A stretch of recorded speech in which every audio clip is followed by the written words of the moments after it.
Dave. We're Revocation. You're colliding with Yell Magazine. Traversing day and night across expanses vast.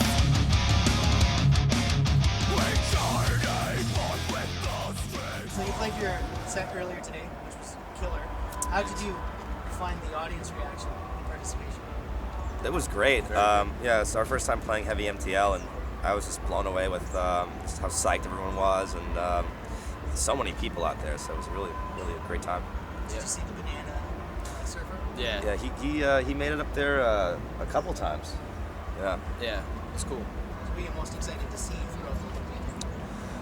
Today I'm really stoked to see Meshuggah. I already saw Gorguts, which were big on my list to see, and then Neurosis will be awesome to catch. Tomorrow I think we're both super stoked to catch Faith No More. Betcha. Yeah, Testament. Devin Townsend band. Yeah. You mentioned H.P. Lovecraft.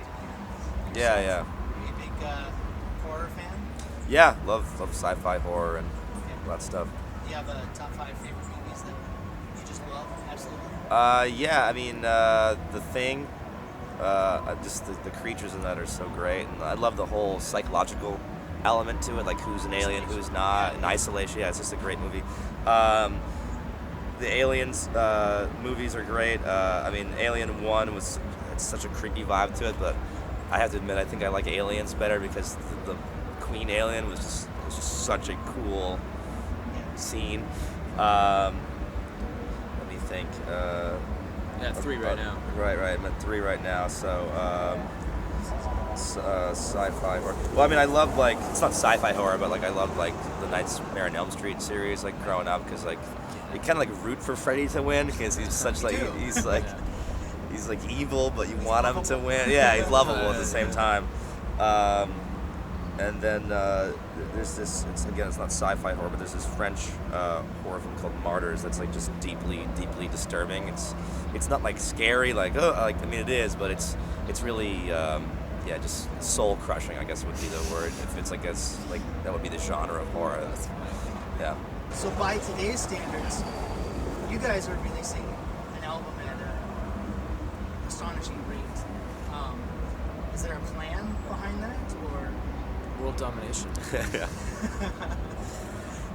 I mean, we have the material, so what we usually do is we put a record out, we tore our asses off on it, and then we just go back to the drawing board and start writing. So, if we have the material and we all feel passionate about it, I don't really see the need to sit around on it, and wait. And also, I think it keeps your band name, out there just from a music business, perspective. It's always kind of coming out with new content and keeping your name in the press, so to speak. Right. It's a very 70s type of thing. Yeah. I wish we had the 70s budgets though. Yeah, no shit. I like how you don't rest on your laurels. You're always writing new shit. You just got that musician's mind where you're always you. It's you probably. I'm just guessing, but you probably can't stop thinking about that shit anyways, yeah. right? So you have to, you got a band, why not? Just fucking write shit. Right. Sit on the toilet. Right, everywhere. Yeah. Yeah. It's the artist mentality. If you continue at this precedent, you should be scheduled to release a new album in 2016. Are you I think that'll be the plan, probably. Yeah. Yeah. I mean, Is anything written already, or? a little bit. Yeah. I mean, we're still sort of focused on finishing out, the Deathless cycle. We're going to do our tour in the fall, our headliner. But yeah, I mean, I'm always sort of writing and Dan's working on stuff, so we'll keep it kind of murky for now. Yeah. You're always on tour too. Yeah. And I think on Facebook it shows throughout October. I think. September. Yeah, September into October. Yeah. I mean, you don't really have a day off. There's a couple here and there, but what's the plan after September? After September, we're probably going to lay low for a little bit, and and probably work on writing more, because that will sort of be our most likely last hurrah for this album cycle. Yeah. Unless we go to Europe randomly or something like that. But as far as doing I don't see us doing another tour in the States after that, unless it's Slayer wants to take us out or something like that. Okay, so Revocation. Yeah. Is that the plan?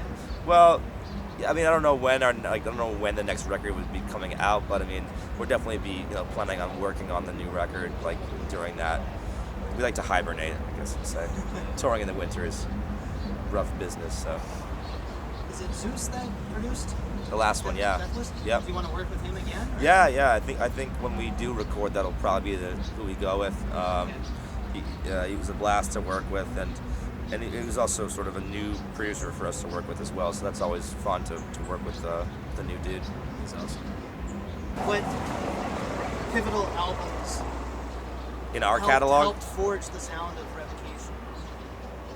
By us or by other people? By other people. I see. Yeah, probably like Martyr, Warp Zone, Gorguts, From Wisdom to Hate, Ex-Hoarder, The Law, Dark Angel, Time Does Not Heal,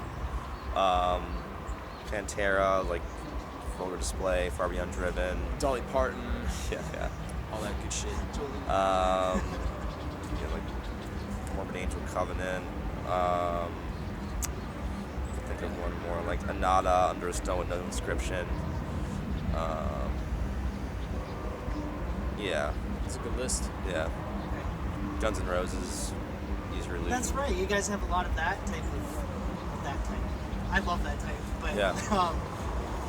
more mainstream type of influences as well. Yeah, I mean, you all grew up listening to rock in different various forms, and like, I don't think it's like a blatantly obvious influence, but like, I think you can hear it in maybe some phrasing and some different solos, or that kind of thing. Or maybe, Well, you don't have like the Slash slot guitar.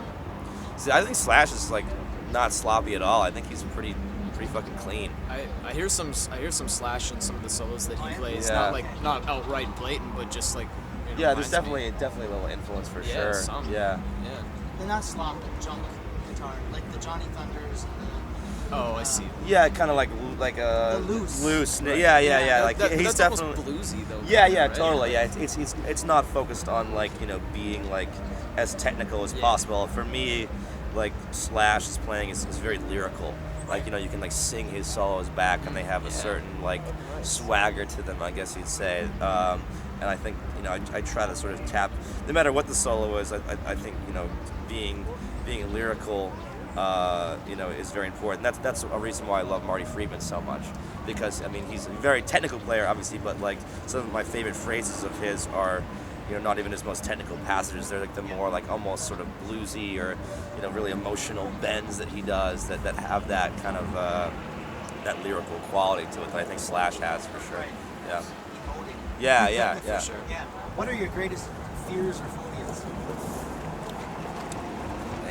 Fear itself is my greatest fear. That's it.